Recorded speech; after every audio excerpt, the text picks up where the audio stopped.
The kitchen went silent. Alex stood frozen, his wife's words hanging in the air like smoke after a gunshot. Around them, her family stared. Her mother covered her mouth. Her brother looked away. "You'll never be anything. You're just useless." Lauren's voice cut through the room, sharp and final. Alex felt his chest tighten, not from anger, from something deeper, something that had been building for years. Then his phone buzzed on the counter. Just once, but loud enough that everyone heard it. Lauren glanced at it and laughed, cruel, bitter. Another rejection email, I bet. Alex picked up the phone. His hands didn't shake. He opened the message. $12 million. The words blurred as his eyes scanned faster. Partnership. Global Health Foundation. Manufacturing deal. 300 jobs. 1 million lives saved. He looked up at Lauren. She was still smiling, waiting for him to crumble. He didn't say a word. Before we dive into how Alex got here, hit that like button if you've ever been told you'd never make it. Drop a comment telling me about a time someone doubted you. And subscribe because this story gets wild. I promise you won't see the ending coming. Let's rewind. 3 weeks earlier, Alex Torres wasn't always the man standing silent in that kitchen. He used to laugh. He used to dream out loud. That stopped around year 3 of his marriage to Lauren. They met at a community fundraiser. Lauren was beautiful, confident, the kind of woman who walked into rooms and changed them. Alex was quieter, an engineer at a mid-sized tech company. Decent salary, steady life. Nothing flashy. She liked that about him at first. Stable, she called it. Reliable. But stable became boring. Reliable became predictable. And then Alex started spending nights in the garage. It started small. Just sketches, notes, research papers printed and spread across an old workbench. He told Lauren he was working on something personal, something important. "What, like a hobby?" she asked, barely looking up from her phone. "Sort of," he said. "It's a water purification device. Small, affordable. Could help people in places where clean water is hard to get." Lauren frowned. "That sounds expensive. Not if we do it right. I've been talking to some professors, running simulations." "Alex." She set her phone down. "We have bills. Real bills. You can't waste money on some charity project." "It's not a waste," he said quietly. "My sister almost died from bad water when we were kids. Remember I told you? On that trip to her friend's village. She was sick for weeks.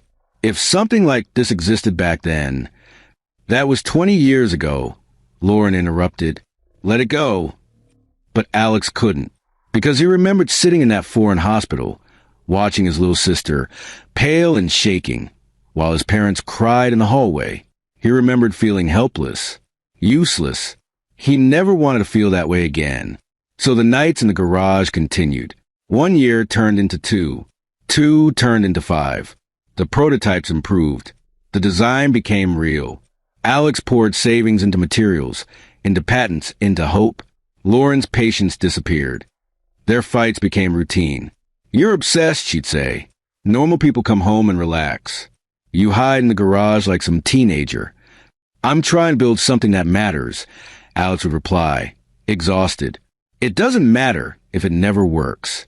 You're throwing away our future for a pipe dream." Her friends noticed. At parties, Lauren would joke, lighthearted at first, then sharper. "Alex? Oh! He's off saving the world in our garage. Meanwhile, I'm here paying the mortgage." People laughed. Alex smiled and said nothing. But inside, something was cracking. Then came the layoff. Budget cuts. His entire department dissolved in one meeting. 15 years at the company, gone in a Tuesday morning email. Alex sat in his car in the parking lot, staring at his phone. He thought about the garage, about the device, about how close he was, really genuinely close, to finishing it. He drove home and told Lauren. She didn't cry. She didn't hug him. She stared at him like he was a stranger. "What are we going to do?" she asked. "I'll find something," Alex said. "I've got contacts. I'll reach out." When? Her voice rose. "When, Alex? While you're busy playing inventor?" I'm not playing. I'm building something real. Real. Lauren laughed, sharp and cold. You've been building for 5 years. We've got nothing to show for it. Nothing. No income, no savings, no future. Just your stupid dreams, and my credit card's maxed out. Alex felt the words like punches. Lauren, I know it's been hard. Hard? It's been a nightmare. I'm embarrassed, Alex. My friends ask what you do now, and I have to lie. I have to pretend you're not wasting our lives. I'm trying to help people. Help yourself first. She was shouting now. Help us. Or is that not important enough for you? Alex's jaw tightened. He wanted to yell back, to defend himself, to explain how close the device was to actually working, how the latest test showed 99.7% purification rates, how organizations were starting to notice. But he was tired, so tired. I'll figure out, he said quietly and walked to the garage. Lauren didn't follow. 3 days later, Alex applied for unemployment. He sent his resume to 17 companies. He stopped eating lunch to save money. And every night, he went to the garage and worked. The device was small, about the size of a lunchbox. Solar-powered. Could purify 5 gallons of water per hour. Cost to manufacture? $40. Retail price in a Western country? Maybe $200. But for NGOs buying in bulk to distribute in crisis zones? $60 maximum. It was brilliant. Alex knew it was brilliant. But brilliance didn't pay rent. Lauren's family came over that weekend. Her parents, her brother Mark, who worked in finance and never let Alex forget it. They sat around the dining table, talking about Mark's new promotion, his new car, his new condo downtown. Must be nice, Lauren said, glancing at Alex, to have a career that actually goes somewhere. Mark laughed. Just gotta play the game, sis. Work hard, network harder. Alex works hard, her mother said politely, though her tone said otherwise. Sure, Mark said, but working hard on the wrong thing doesn't count. Alex cut his chicken and said nothing. Lauren leaned back in her chair. He's been working on some water filter thing in the garage for years now. Water filter? Mark raised an eyebrow. Like a Brita? No, Alex said quietly. It's different. It's for poor countries, Lauren finished. Places that can't afford real solutions. Alex's fork froze halfway to his mouth. Mark whistled. Dude, that's noble, I guess, but not exactly a business model. There's a market, Alex said. NGOs, governments, relief organizations. How much have you made so far? Mark asked. Silence. Mark smiled. Right. The dinner continued. Alex stopped talking. Afterward, Lauren's mother pulled her aside in the kitchen. Alex heard pieces through the doorway. Just saying, honey, you need to think about your future. I know, Mom. You're still young. You could start over. Alex closed his eyes and exhaled slowly. The breaking point came 2 nights later. Alex had been in the garage all evening, testing, retesting, calibrating. He finally got the purification rate to 99.9%. Consistent, repeatable, perfect. He walked into the house, exhausted but smiling for the first time in weeks. Lauren was in the kitchen, glass of wine in hand, scrolling through her phone. Hey, Alex said, I think I finally got it. She didn't look up. Got what? The device. It's working. Really working. I'm ready to start reaching out to investors. Lauren set her phone down slowly. Alex, I know it's taken a long time. Stop. He stopped. She stood, crossing her arms. I can't do this anymore. Do what? This. You. The lies you tell yourself. Alex felt his chest tighten. Lauren, you'll never be anything. Her voice was flat, cold, final. You are just useless. The kitchen seemed to tilt. Alex opened his mouth, closed it. No words came. Lauren kept going. I've watched you waste 5 years. 5 years, Alex. On a project no one cares about. On a dream that's never going to happen. And now you've lost your job and you're still in that garage, still pretending like you're going to change the world. I'm trying. You're failing. She stepped closer.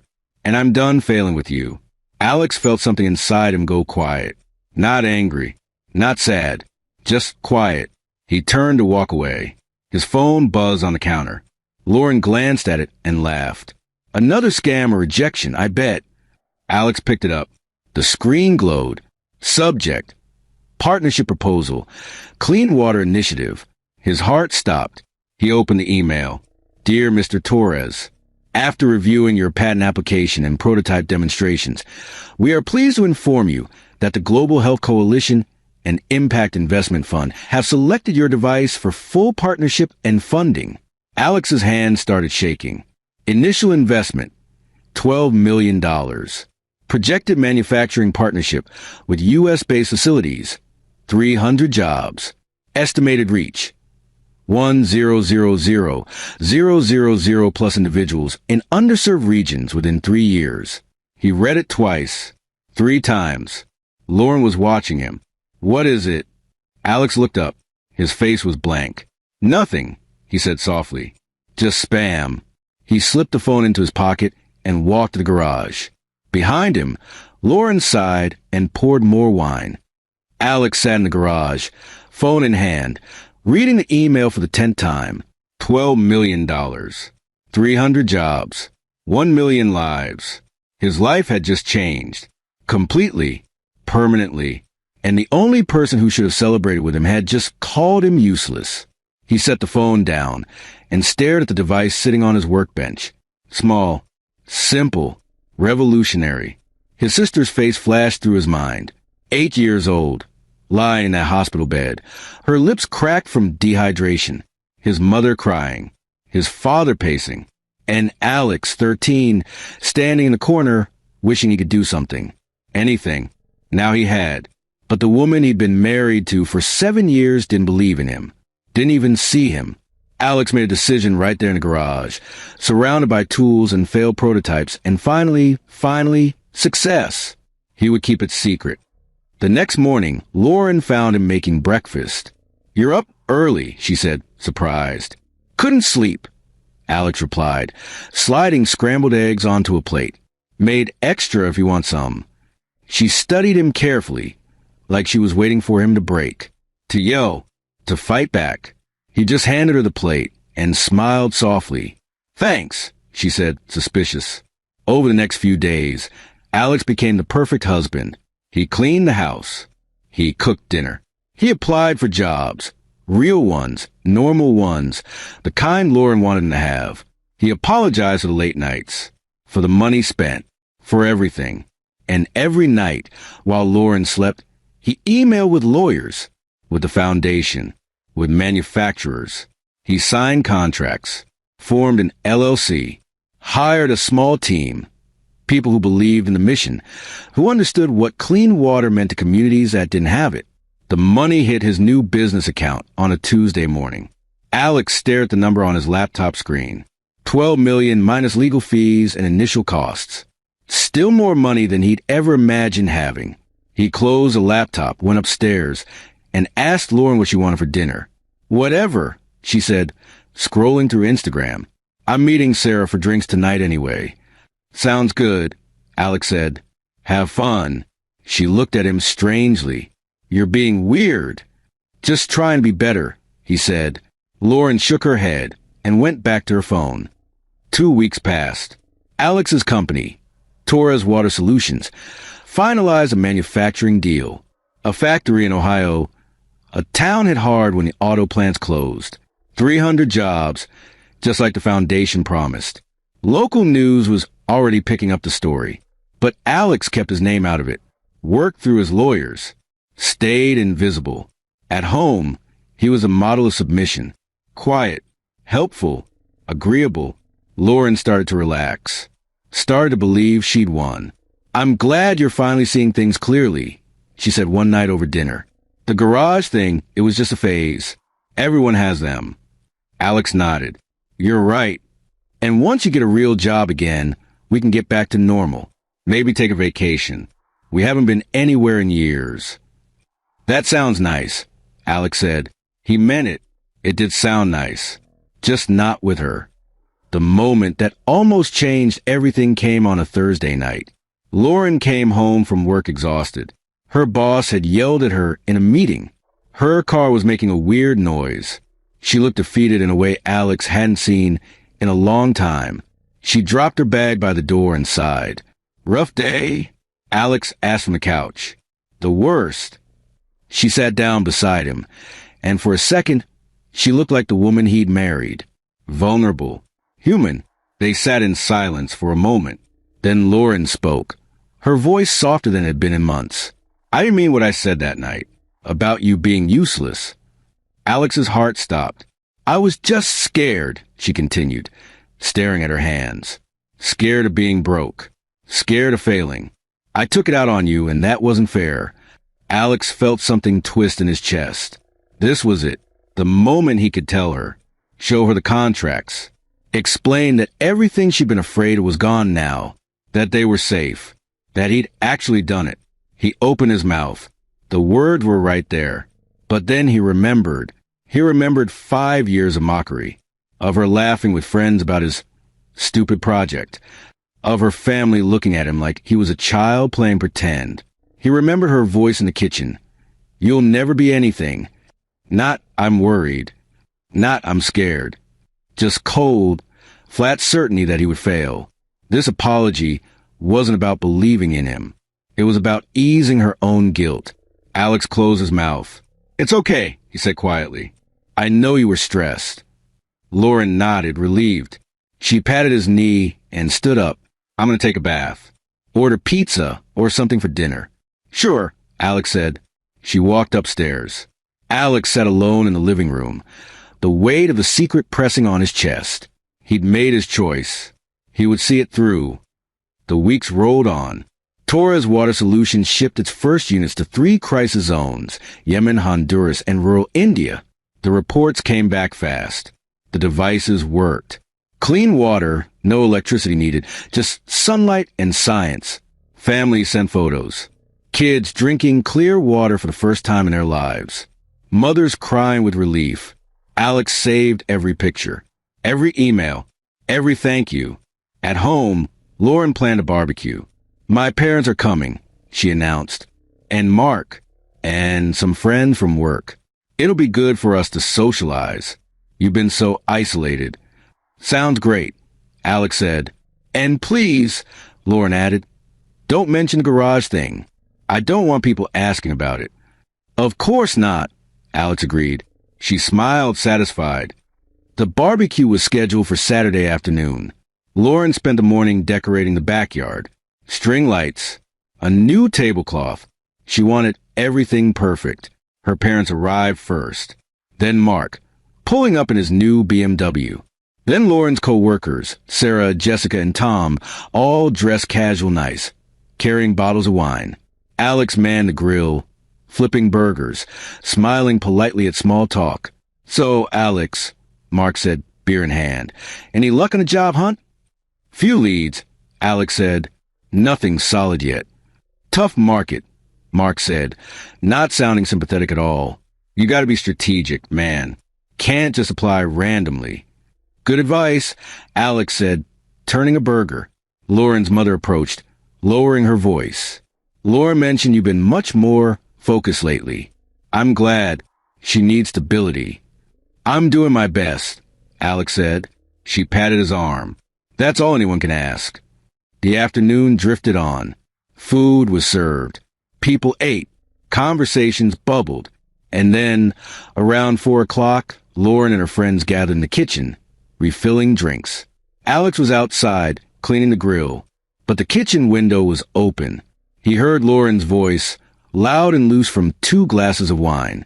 "Honestly," she was saying, "I think he's finally accepted reality." Sarah laughed. "About time." "Right," Lauren continued. "No more wasting time on that stupid water gadget. He's being normal again. It's such a relief." Jessica chimed in. "Wait, what was the gadget?" "Oh, this water filter thing he was obsessed with," Lauren said, waving her hand dismissively. "He thought he was going to save the world. Spent 5 years and thousands of dollars on it. Total waste." Tom, one of Lauren's co-workers, leaned against the counter. Did it at least work? Lauren scoffed. Who cares? Even if it worked, who's going to buy it? Poor people in other countries? That's not a business. That's charity. And charity doesn't pay bills. The group laughed. He's finally accepting he's just ordinary, Lauren said. No more delusions. Thank God. Alex stood outside, spatula in hand, listening. His phone was in his pocket. He pulled it out, unlocked it, and opened his email. There was a new message from the foundation director, Dr. Priya Mehta. She'd sent an hour ago. Alex, just wanted to update you before the press conference Monday. The factory opening is confirmed, and the Ohio governor's office is attending. We're estimating 300 jobs filled within 6 months. First shipment already deployed and showing incredible results. You've changed lives. Thank you for your vision. Priya. Alex read it once. Twice. Then he looked through the kitchen window at Lauren, laughing with her friends, mocking him. He walked inside. The kitchen went quiet as Alex entered. Hey, babe, Lauren said, smiling. We were just talking about you. I heard, Alex said calmly. Her smile faltered. Oh, well, I didn't mean. It's fine, Alex interrupted. He held up his phone. I just got a call I need to take. Do you mind if I put on speaker? It's important. Lauren frowned. Now, we have guests. It'll just take a minute, Alex said. I think everyone should hear this. Something in his tone made people stop. Lauren's mother turned. Mark stepped into the doorway. Sarah set down her wine glass. Alex tapped his phone. It wasn't a call. It was a voice memo. He prepared it that morning, recording Dr. Mehta's message and his own response. Dr. Mehta's voice filled the kitchen, clear and professional. Alex, this is Dr. Priya Mehta from the Global Health Coalition. I wanted to personally thank you again for your partnership. The $12 million investment we've committed to Torres Water Solutions is already showing incredible returns. The factory in Ohio is set to open next month, creating 300 jobs in a community that desperately needs them. And your device, your vision, has already provided clean water to over 50,000 people in its pilot phase. We're projecting over 1 million lives impacted within 3 years. You built something extraordinary. We're honored to be part of it. The kitchen was dead silent. Lauren's face went white. Mark's beer bottle froze halfway to his mouth. Her mother's hand flew to her chest. The voice memo continued. Alex's own voice now, recorded just hours earlier, calm and measured. Thank you, Dr. Mehta. I'm grateful for the Foundation's belief in this project. My sister almost died from contaminated water when we were kids. This device is for her, and for every family that shouldn't have to watch someone they love suffer from something so preventable. The money is incredible, yes, but the real victory is knowing we're going to save lives. That's what matters. That's what always mattered. The memo ended. Alex pocketed his phone and looked at Lauren. Her mouth opened, closed. No sound came out. 12. Mark whispered. $12 million. Alex confirmed. The investment closed 3 weeks ago. The company is called Torres Water Solutions. You can Google it if you want. The press release goes live Monday. Sarah's eyes were huge. You actually did it. I did, Alex said simply. Lauren found her voice. Why didn't you tell me? Alex looked at her for a long moment. You called me useless. You said I'd never be anything. And when I got the email right there in the kitchen, seconds after you said it, you laughed and called it spam. Her face crumbled. Alex, I didn't know. You didn't believe, he corrected gently. There's a difference. He reached into his back pocket and pulled out a manila envelope. He set it on the kitchen counter. The same counter where his phone had buzzed 3 weeks ago. What is that? Lauren whispered. Divorce papers, Alex said. Fair settlement. You get the house. Half the savings we had before the company. But nothing from Torres Water Solutions. That belongs to the mission. Alex, wait. I waited for 5 years, Alex said, his voice still calm, still steady. I waited while you mocked me, While your family looked at me like I was a failure. While you told me I was wasting our lives. Tears started running down Lauren's face. I was wrong. I'm sorry. I'm so sorry. I know, Alex said. And he did. He could see it in her eyes. The regret, the panic, the sudden understanding of what she'd lost. But it didn't change anything. You didn't believe in me when it mattered, Alex continued. You didn't believe in the mission. You didn't believe in helping people. You just wanted comfort, security, normal. He stepped back. I hope you find someone who can give you that, he said, because I'm going to give clean water to 1 million people. And I can't do that with someone who thinks saving lives is a waste. Lauren reached for him. Please, Alex. Please. We can start over. I'll support you now. I swear. You'll support the money, Alex said quietly. Not the mission. And I need someone who understands the difference. He turned to the stunned guests. Thank you for coming, he said. Enjoy the barbecue. I have a factory opening to prepare for. And he walked out of the kitchen, out of the house, out of the marriage. Mark followed him to the driveway. Dude, Mark said, breathless. I don't even know what that was. Alex opened his car door.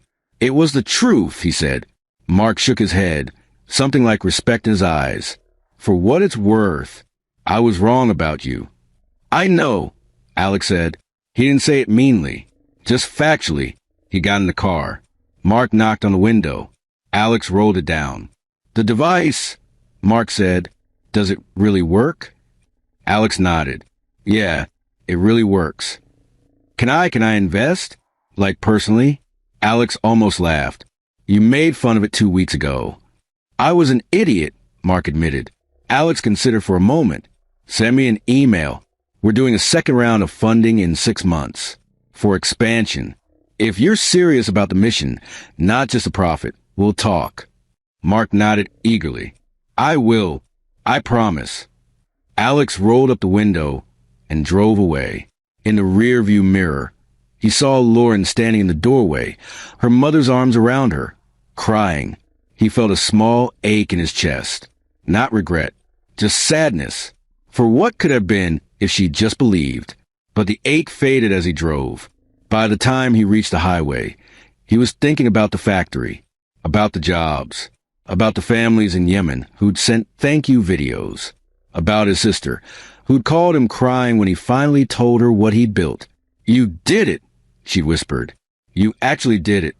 Yeah, Alex thought, smiling as he merged into traffic. I did. 3 months later, the Ohio factory opened on a bright October morning. The governor cut the ribbon. Local news covered it. Workers, many of them unemployed for years, filed in for their first day, faces bright with hope. Alex stood to the side, watching his sister beside him. This is incredible, she said, squeezing his arm.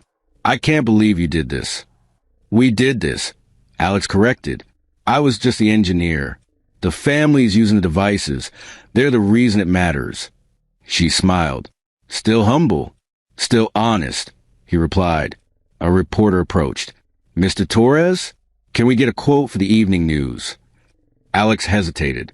He hated attention, but he thought about the workers, about the communities receiving clean water. Sure, he said. The camera turned on. Mr. Torres, this factory represents hope for a town that struggled for years. What does this moment mean to you? Alex looked at the building, at the people, at the future. It means that believing in something bigger than yourself is never a waste, he said. Even when people tell you it is. Even when it's hard. Even when you're alone. Beautiful, the reporter said. Thank you. The camera turned off. Alex's phone buzzed. A text from his lawyer. Divorce finalized. It's official. Congratulations on your freedom. Alex read it. Felt nothing. No anger.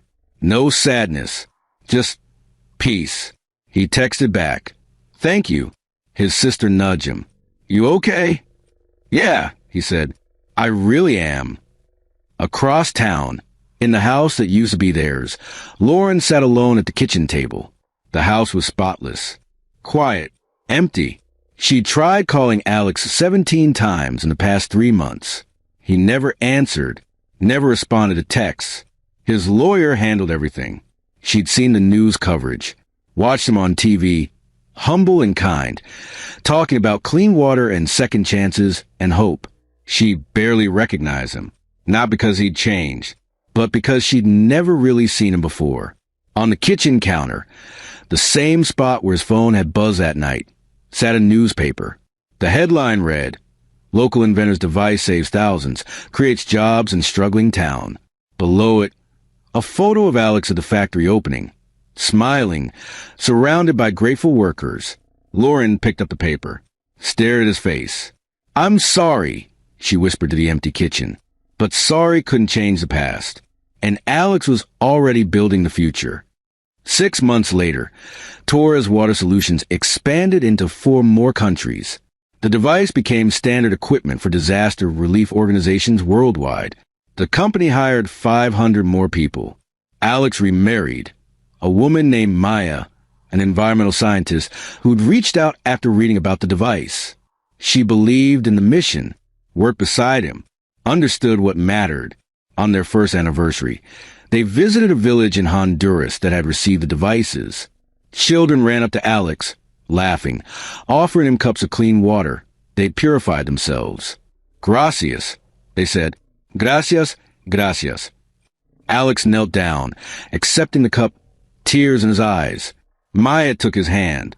"You did good," she said. "We did good," he corrected. She smiled. "Still humble. Still honest," he replied. That night, lying under stars in a small guest house, Alex thought about the kitchen, about Lauren's words, about the phone buzzing. He thought about the moment he'd chosen dignity over revenge, the moment he'd chosen the mission over proving someone wrong. And he realized something. The phone buzzing wasn't the turning point. The turning point was choosing to become something anyway. Not for her, not to prove her wrong, but for the kids drinking clean water, for the workers with jobs, for his sister, who'd survived what so many others hadn't. That's what mattered. That's what always mattered. Alex closed his eyes and slept deeply, peacefully, for the first time in years. The end. If this story moved you, hit that like button right now. Drop a comment telling me. Would you have kept a secret or told her immediately? And subscribe because I post stories like this every week. Stories about real human emotions, real struggles, real victories. Thank you for watching. Now, go prove the doubters wrong. Go build something that matters. And remember, the phone might buzz at any moment. Be ready.